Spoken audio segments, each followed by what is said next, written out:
Big bad Bryson DeChambeau. Let's analyze his golf swing and show you the pattern that allows him to be absolutely crushing it on the Live Tour.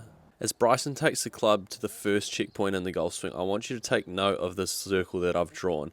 You're going to notice that his hips start to open up in a significant amount all the way to this first position in the swing. You can see that this belt buckle is already facing towards the camera, and that rotation is going to continue all the way up to the top of the backswing. Now, why I believe that this is important is that it's allowed Bryson to get his arm structure behind him or into a flat position. Now, Bryson is someone who likes to draw the golf ball, and so having this arm structure that is positioned significantly behind him or in a what we call a deep position is something that he is going to need to have in order to shift his club path out to the right in this direction there.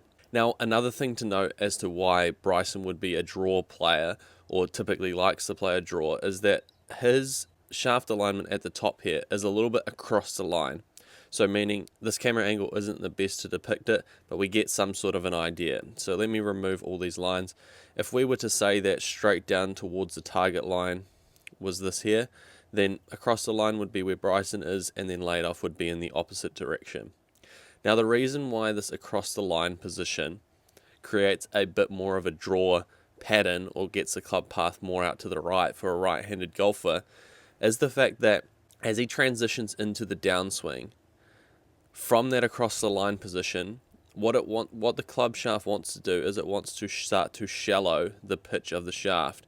So if you think at the top of your backswing, you go back up to the top of where Bryson is, if you think the position that he is in, if we were holding a car steering wheel, he's turning that car steering wheel to the left at the top of his backswing. So his forearms are moving in a direction that will shift the steering wheel to the left or shift that club shaft alignment across the line.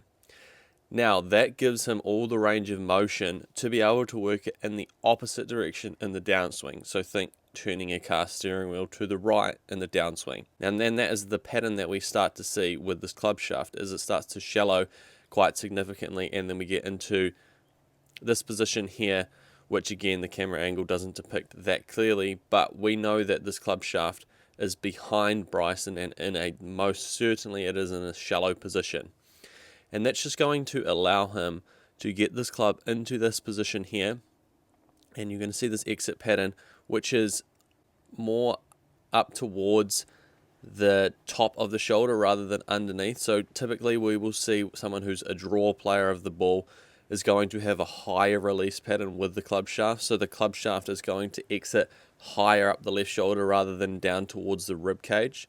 So rib cage as in being this bottom arrow here, and then up through the shoulder is this top arrow here. So typically we would see this first arrow as a draw player and the second arrow as more of a fade player. Now that just depends on how the club is coming in. Not to say that that is good or bad, it depends on the ball flight preference that you'd like to see. Now obviously Bryson is a draw player of the ball, so he's going to want to have this club shaft and club moving in a direction that allows his club path to get out to the right, so that his club face angle can be slightly left of that, and then it can create the spin from right to left that will create his typical ball flight that he's looking for.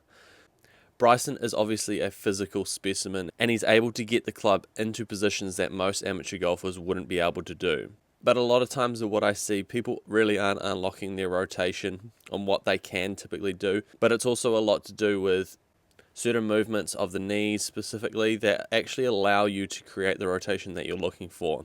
So just going back to the top of the backswing, I mean, take a look at how Bryson's knee is flexing, his left one, and then if you were looking at it from the side-on view, you would see that it's rotated inwards towards the right knee.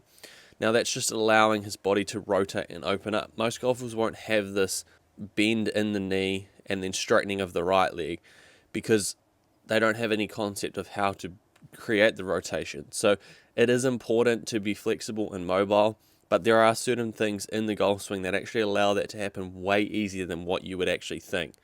So just because Bryson does it, I'm not saying that you can do it as well, But there are definitely some things that you can pick up on that may help you achieve better rotation compared to what you're used to.